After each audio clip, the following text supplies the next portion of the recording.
Dans la famille des mystères de l'hypnose, je demande, est-ce qu'on peut rentrer dans votre tête? Non.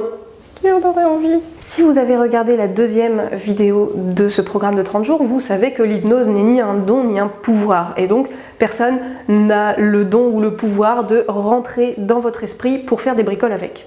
Vous êtes le seul à pouvoir le faire et un hypnothérapeute va vous montrer comment faire. Vous n'avez pas le manuel de votre cerveau.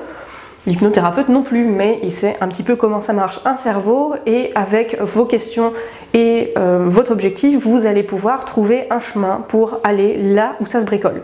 C'est vous qui allez faire vos ajustements, vous êtes le seul acteur de votre changement. Et vous vous dites sûrement, bah oui, mais en fait, je sais pas comment on fait, et puis en fait, j'ai fait une séance d'hypnose et je sais pas comment j'ai fait non plus. Bah oui, mais parce que c'est votre partie inconsciente qui a sûrement pris le relais, parce qu'elle, elle sait faire plein de choses. Et vous, bah peut-être que vous vous en avez pas rendu compte. Le fait est que vous ne savez pas forcément ce qui s'est passé à l'intérieur de vous pour que cet ajustement se fasse, mais il s'est passé quelque chose puisque vous le constatez dans votre vie. C'est différent. Faites confiance à votre intelligence profonde, elle sait beaucoup plus de choses que vous ne savez vous. Alors par contre, il y a une autre manière de travailler qui est intéressante et qui s'assimile un petit peu à la lecture de pensée. Les gens qui sont clairvoyants vont pouvoir percevoir des informations de votre structure inconsciente et donc voir directement là où il y a un nœud. Et c'est très pratique parce qu'il n'y a pas besoin de se poser un milliard de questions qui sont sans réponse et puis c'est le bazar. Là, on va tout de suite à l'essentiel. Dans les gens qui font ça, qui font des trucs sur YouTube et dont j'ai la connaissance, il y a par exemple Christophe Alain et Franck Lobvet. Vous pouvez retrouver leur chaîne et puis tout ça, et vous tapez leur nom sur YouTube, vous allez trouver.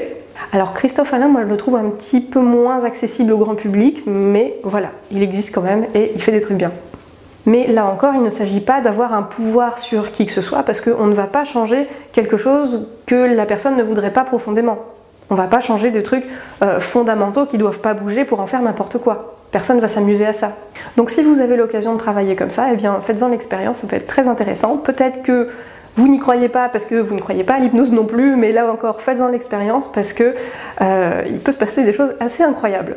Bien sûr, sachez qui vous allez voir, et c'est valable en hypnose aussi, parce que ce ne sont pas des professions encadrées, et donc on peut se clamer hypnotiseur ou clairvoyant ou ceci ou cela, que personne ne viendra vérifier si c'est vrai, et puis les résultats ne sont pas là. Donc soyez vigilants, faites pas n'importe quoi et restez critique, parce que vous êtes la seule personne à savoir au fond ce qui est bon pour vous, personne ne va vous dire ça à votre place. Mais en tout cas, si l'idée vous plaît, vous trouverez quelqu'un pour travailler de cette manière-là avec vous.